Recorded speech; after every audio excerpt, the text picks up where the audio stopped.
Most people think fat loss is just about eating fewer calories, but that is only part of the story.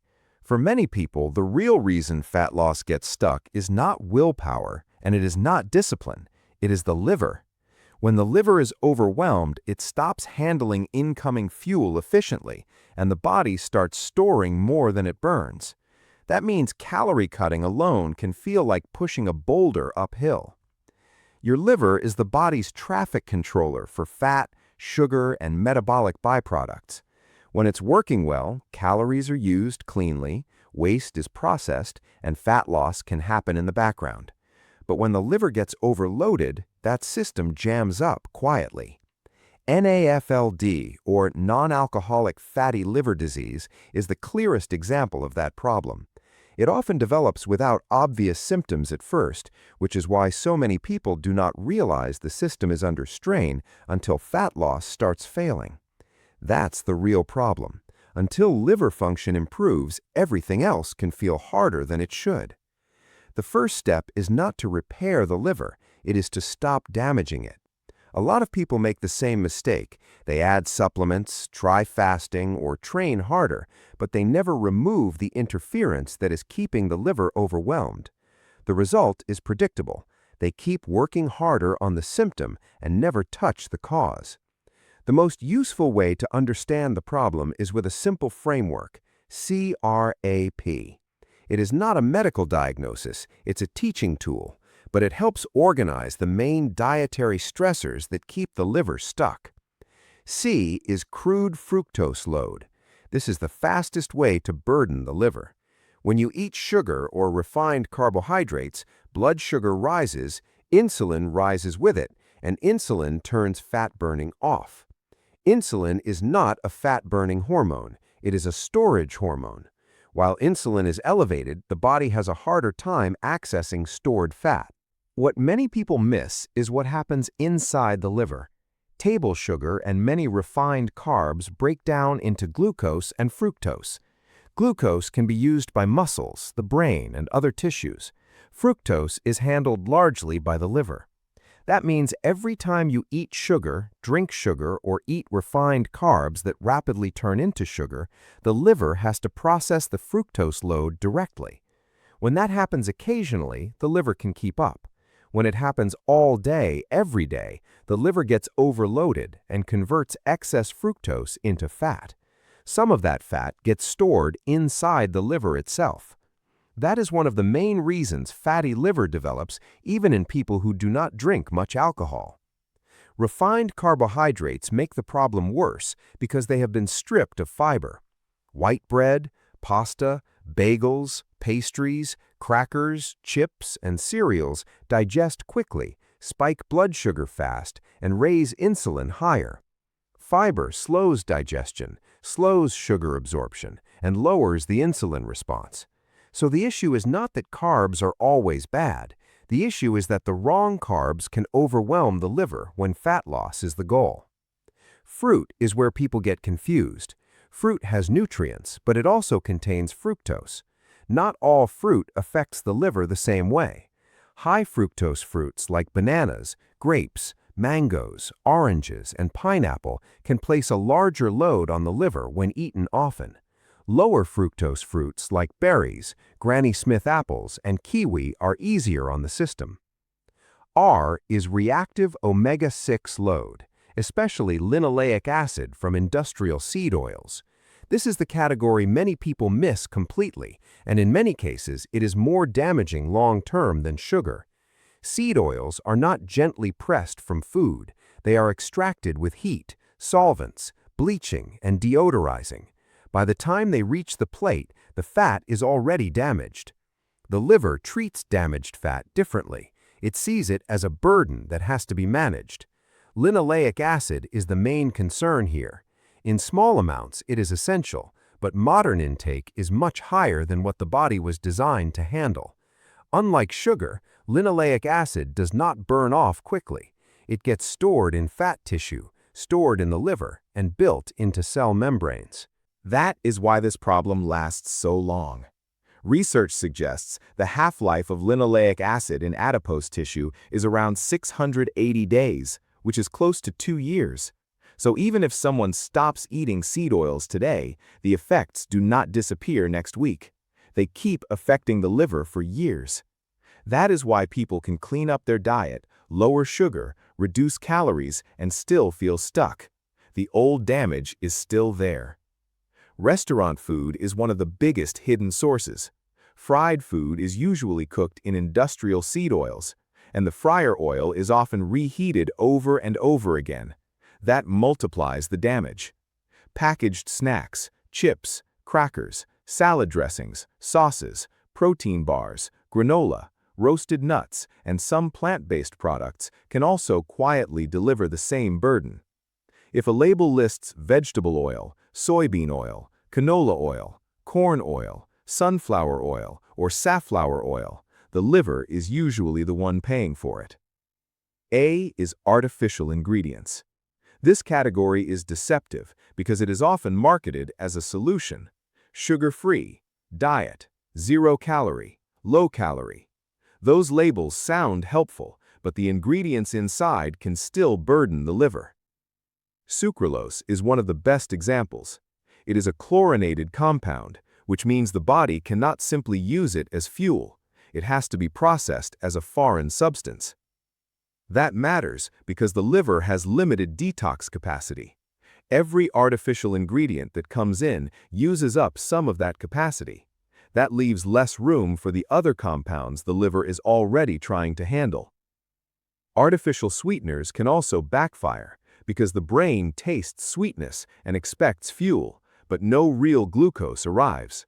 That mismatch can confuse appetite and insulin signaling. The result is often more cravings, more hunger, and less stable fat loss. Sucralose is not the only ingredient that matters. Aspartame, Ace-Focum K, artificial colors, artificial flavors, MSG, BHT, BHA, TBHQ, and similar additives all add to the same processing load. P is processed protein. Protein is not the problem. Protein is essential for fat loss. It supports muscle, stabilizes blood sugar, and helps control appetite. But the quality of the protein source matters a lot. You are not just what you eat. You are what your food ate. Toxins bioaccumulate up the food chain. Animals can accumulate pesticides, herbicides, antibiotics, hormones, and environmental chemicals over time. When those compounds are eaten, the liver has to deal with them. Processed meats like deli meat, bacon, sausage, jerky, and packaged proteins can also carry preservatives like nitrites and nitrates, which add more oxidative stress. Protein powders are another hidden issue. Many are sweetened with sucralose and delivered in a form that hits the body very quickly. That means the liver gets a fast protein load, plus an artificial ingredient load at the same time. Some plant-based and meat-based alternative proteins are ultra-processed, high in seed oils and high in additives, so the label looks healthy even while the liver cost is high. Fish can also differ depending on the source. Farm-raised fish often come with a different contaminant profile and a different fatty acid balance than wild-caught fish. Wild-caught fish generally place less stress on the liver and tend to give you a better omega-3 profile at the same time. Once C.R.A.P is removed, the liver finally has space to do its job without constant firefighting. For many people, that alone starts to change things. Energy improves, hunger feels more stable, fat loss starts to move again. But that is only the first half. The next step is to actively support the liver so it can recover faster. Cruciferous vegetables are one of the strongest evidence-based ways to support liver function.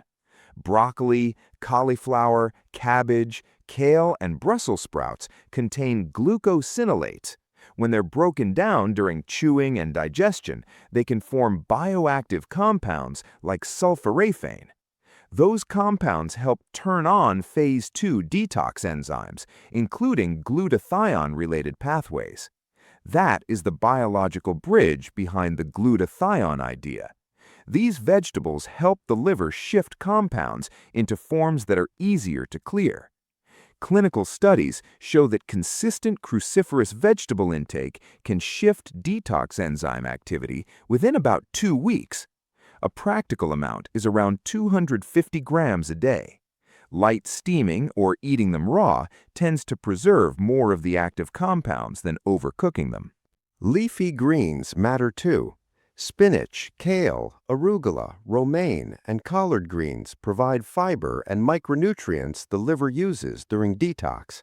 They also help support glutathione production, which is one of the body's main antioxidant systems.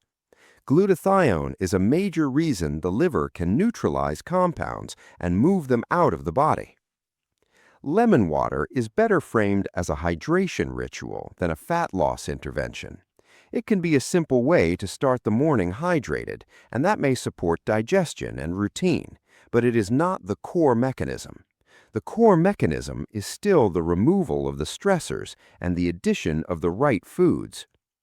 For supplements, the most defensible wording is simple. NAC, milk thistle, and turmeric are commonly discussed for liver support, but none of them should be presented as a cure.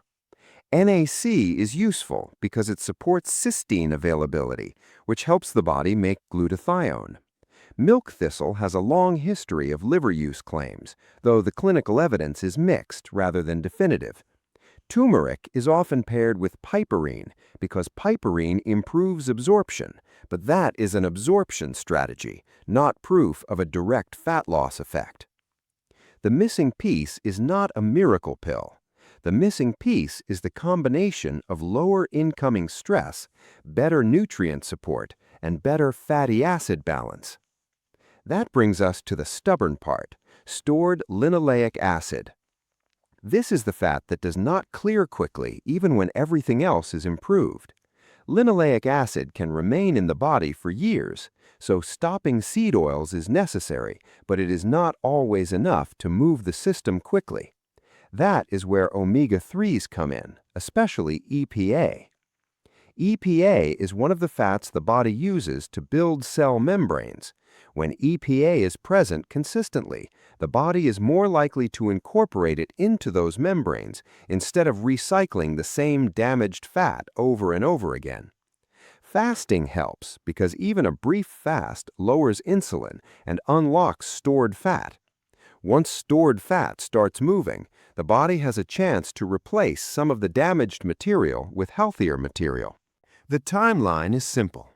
Days 1 to 3 are about reducing incoming stressors. Cut the refined sugar. Remove the seed oils. Stop feeding the liver the same burden that kept it stuck in the first place. Within 48 to 72 hours, blood sugar volatility usually starts to calm down. Weeks 2 to 4 are about improving fatty acid balance and lowering liver workload. This is where cruciferous vegetables, leafy greens, and better protein quality start to matter more. The liver is no longer drowning in the same incoming damage, so it can begin to recover. Months 1 to 3 are about consolidating the habit changes. This is where the pattern becomes visible. More energy, better appetite control, lower blood sugar swings, easier fat loss, more stability around the middle. The liver is finally able to spend more time doing the job it was designed to do. That is the real takeaway. Fat loss gets easier when the system underneath it gets healthier, not because you are trying harder, not because you found the perfect calorie number, but because the organ controlling the whole process is no longer overwhelmed. Remove the interference, support the liver, and give the system room to work. And when that happens, fat loss stops feeling like a constant fight and starts behaving like a biological process that is finally back on your side.